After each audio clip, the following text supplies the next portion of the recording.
All right, here we are at it again. Today's project. Well, we got a 2013 Sportsman 550.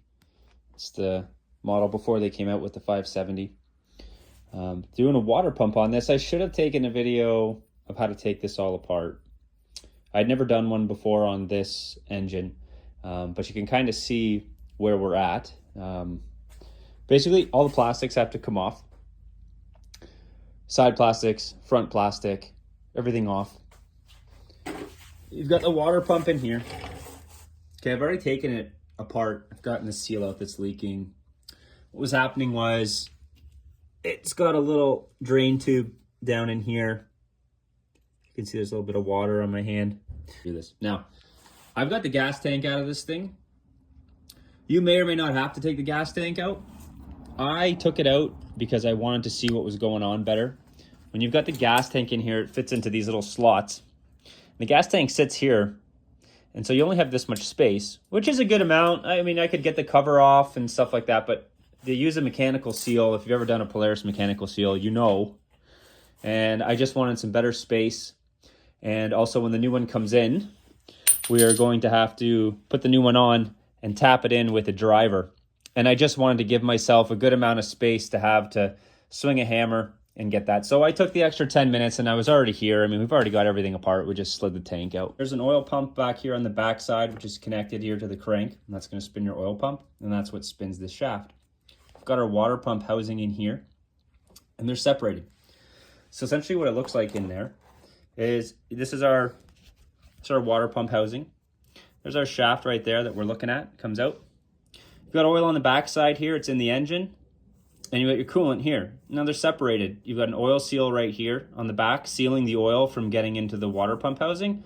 And you've got this seal here, which is stopping the coolant from getting into this center spot. We'll call it no man's land. And you don't want that to leak too bad. There is a risk of if this coolant was leaking too bad and this seal was bad, you would get coolant into your crankcase and get some milky oil. It's not a good situation. This one was barely leaking. So essentially what was happening for me was this front water pump seal, which I've got on order coming today, was slightly leaking. It falls into this no man's land. And what it does is it starts dripping out that weep hole, which has a tube connected to it. Looks like this, going underneath your machine. And you'll see coolant dripping out. And that's just to let you know that maybe you don't have a huge problem yet, but this seal is leaking and it's time to deal with that before it gets worse. It gets into here, or you could go low enough on coolant if you never noticed, then you could overheat and cause some more problems. So anyway, that's kind of how that works and how a weep hole works and what's going on inside this housing for those of you that don't know. So this kit I got is actually from Quad Logic in Minnesota. I've never really used them before, so I don't know if they're any good. You guys let me know if you've used them, if you like their stuff. This, almost dropped it. This is the mechanical seal that I was talking about. Now, I thought I'd show you, because I didn't film how to get it out. They are fun, or can be really fun to get out. They've got this lip here on the top that you've got to pry. So this is going to go in this way. You can see it's got a little bit of sealant on it. It's got a spring in there. And when you're taking these off, there is absolutely no way to save them. They come off in just a ton of pieces. But the cool thing about this was it came with seal driver to make sure it fits perfectly, to make sure you popped it in straight. And that's what I was talking about with the gas tank. When I'm putting that on, that I wanted to have some space behind there to, if I had to give it some decent taps, that I could. So we've got that. We'll put it in. Before we do that, first things first is our oil seal. This is our old one. There's a new one in the bag. And this one we will press on with, well, we just grabbed, you could use a seal driver. It's not a bad idea. A lot of times, honestly, I could pull out my seal driver kit and show you that. But chances are, if you're doing this yourself, you probably don't have a seal driver kit if you're not a full-time mechanic or fixing stuff regularly. So you can get away with just a 17 mil socket on this one. Just put it on there and you can just tap it. It doesn't take any pressure really to put it in. A few light taps, it's going to go in. So this 17 mil snap-on socket will work just fine. This is the side that's going to go towards the front of the machine. Good practice, guys. Always put a little dab of oil, even just WD-40, anything you want to get in that seal while you're sliding it on. It's going to just help prevent the lip of the seal ever folding over. Our socket. Try to make sure it's on straight.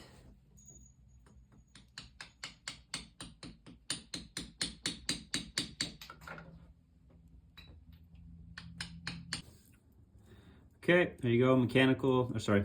Oil seal is in. Now we're gonna pop on our mechanical seal over top of this, like so. All right, we got our mechanical seal tapped on. It's sitting flush there with the actual case. We got an O-ring sitting on here. It's like a little sealing washer. It looks like this is the old one.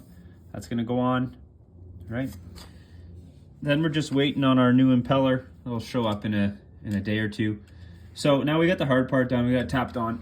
Well, I got some time. I'm just gonna actually slide this gas tank in and get that out of the way, because this is actually really easy to bolt up. You got actually a pretty good amount of space just to put this cover on once our impeller's on, and it's not gonna really stop us. So we'll get that. All right, so I didn't show you guys how to take this apart, so you might as well, if you want, watch me putting it back together. It's a little bit fun, not the worst thing. Essentially, what you have is you've got these two tabs on the bottom, and they're gonna slide into here and here, and that's what you're gonna focus on. And it's also the part that's gonna hold you up. You're taking it out, so you gotta pop those out of there. So we'll work this through.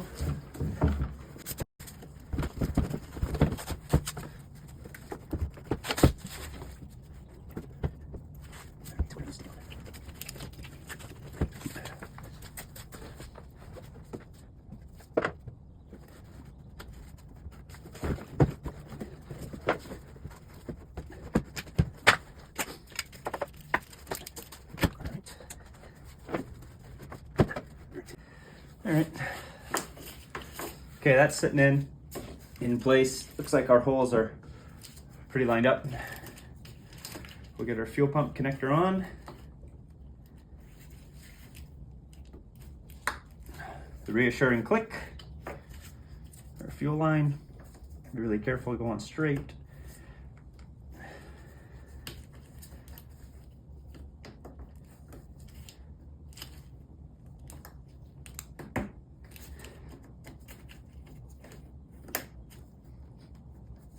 Okay, that's on.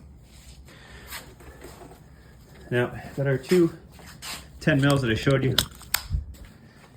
You've also got this, let's see if I can show you. You've got a little vent tube in here, you're gonna have to reconnect. Okay, see this guy down here?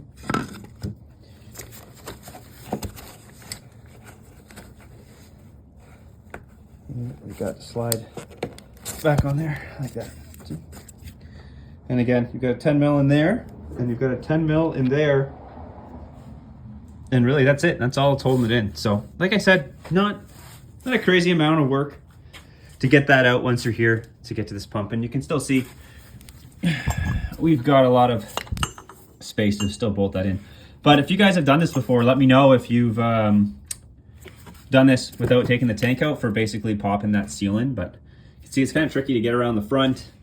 And with our actual seal installer that came with it, our Quad Logic kit, you can see it's, well, you don't really get a lot of space to swing in there. So that's why I decided to move the tank. And it did take a couple of good hardy taps at times to get that to seat properly. So I think taking the tank out is worth it. You could maybe cut that down in size so it's not as long and give yourself a little bit more space, but I don't know. I don't like mucking around and fighting things if it's only 5 minutes more work. So to each their own.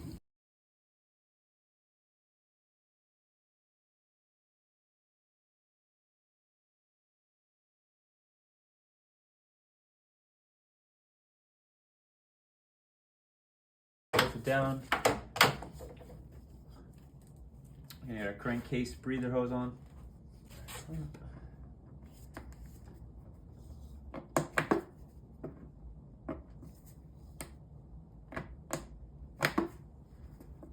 Put our clutch on.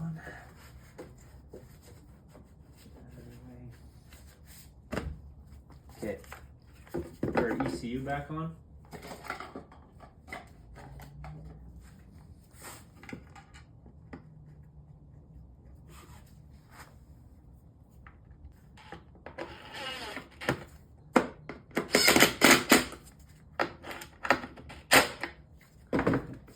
And you just want to make sure when you're putting this air box on, you got a lot of wiring harnesses here in the front. Just make sure you're not pinching any. Simple stuff like that cause you problems later on. So,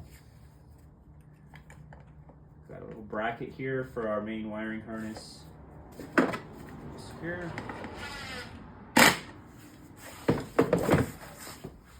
Again, just want to check your routing. Make sure you're not tugging on anything. You got a throttle cable down here. You've got this harness.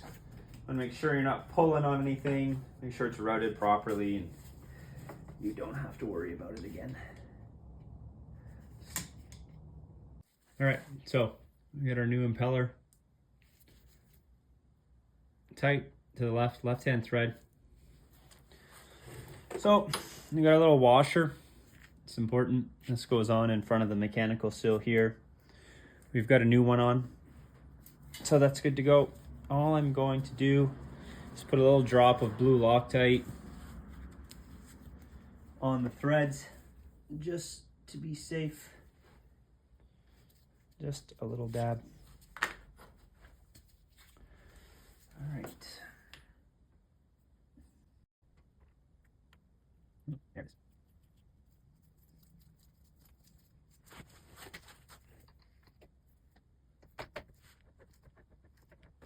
Now really,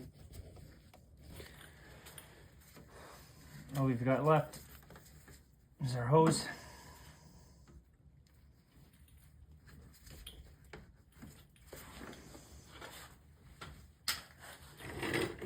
Hose feels pretty good, it's not too soft.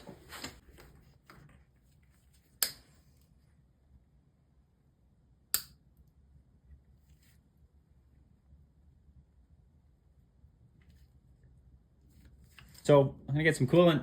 I'm gonna pour some coolant in and cross our fingers.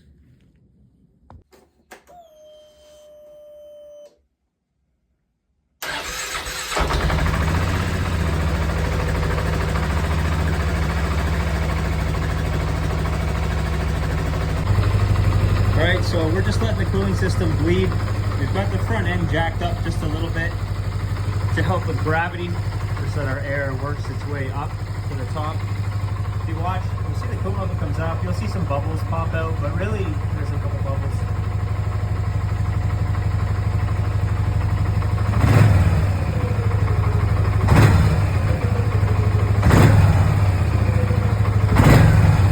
Sucking down when we do that, so we know our impeller's working. So we've got some air in there for sure.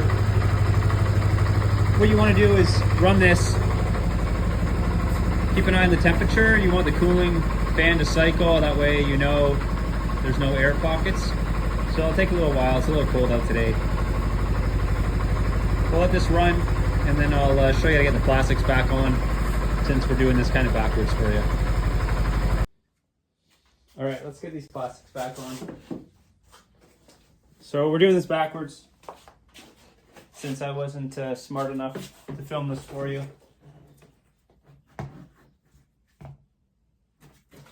We'll put this side piece on first.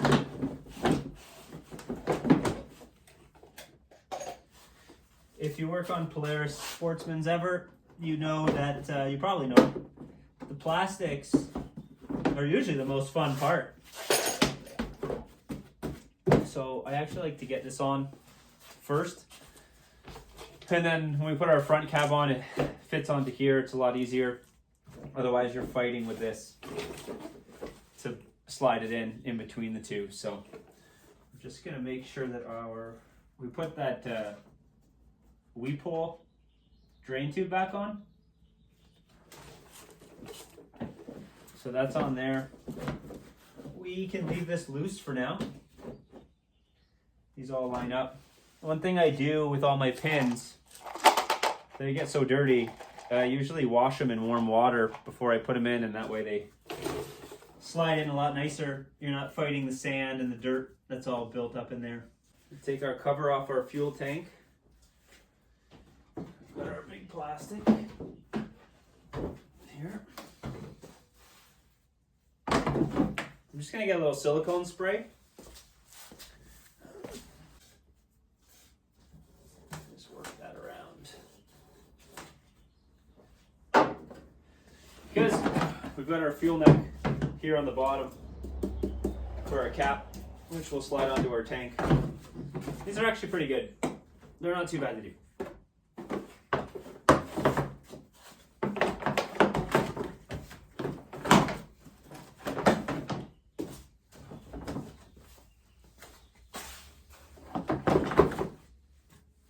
That's in. We'll tighten that clamp up in there.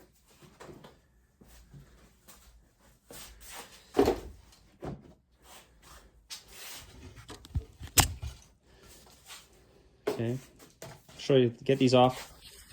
You're gonna have bumper pins right here on each side. You're gonna have one down here. You have them on the side. Line this up and get that all in. And the last ones that are kind of hiding are these fender liners or gas tank covers. They're going to join to two holes up here and one at the bottom. So let me holding that in just to show you. You're going to get that on in there too. So these will hold this big front piece from coming off. So make sure you dig under there and get those out. Same thing on the other side. You got a push pin here,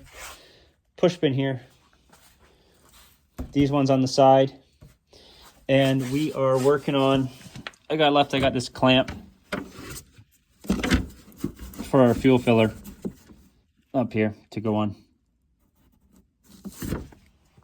Okay, we got this front plastic on. As I said, we've got our clips down here. Clip up there. There. More importantly, in here, as I said, get your clips up here. It's going to attach that thing to there, so that's got to come out. Exact same on the other side. We've got to put one in here still. In here, we had to tighten up our clamps for our fuel filler neck there. That's tight. We've got this fender back on again. In there. We are going to tighten down our footrests.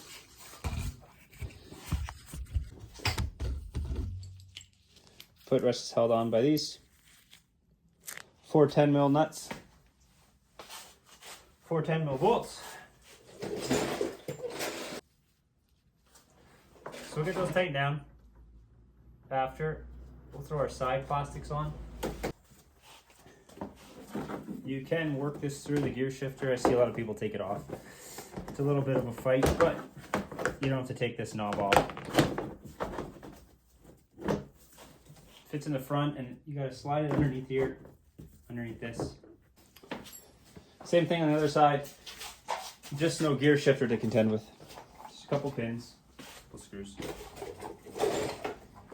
Like I said, if you've worked on Polaris before, you've probably had your own fight with the plastics.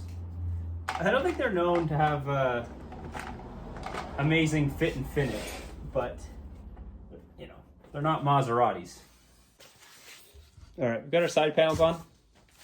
So really all we're missing there is the seat, and that'll be done. We put our front cover on here.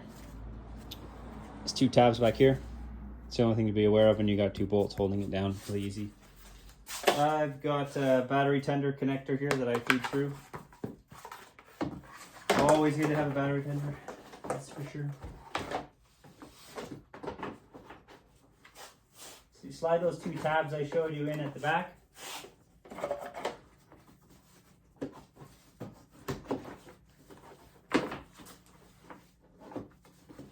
You saw what I did with the gas tank. That's up to you. Let me know if you guys do it without the gas tank coming out. This thing's going to live to see another day on the trail. So there's no leaks. It's looking pretty good. Right up. So if this video helped you guys, give me a like, subscribe to our channel. We've got a whole fleet of Polaris here that we are fixing regularly. So if you want to see more videos on some of the newer stuff, fix your own Polaris, give us a like, subscribe so we can keep making these, and hopefully this helps you guys out.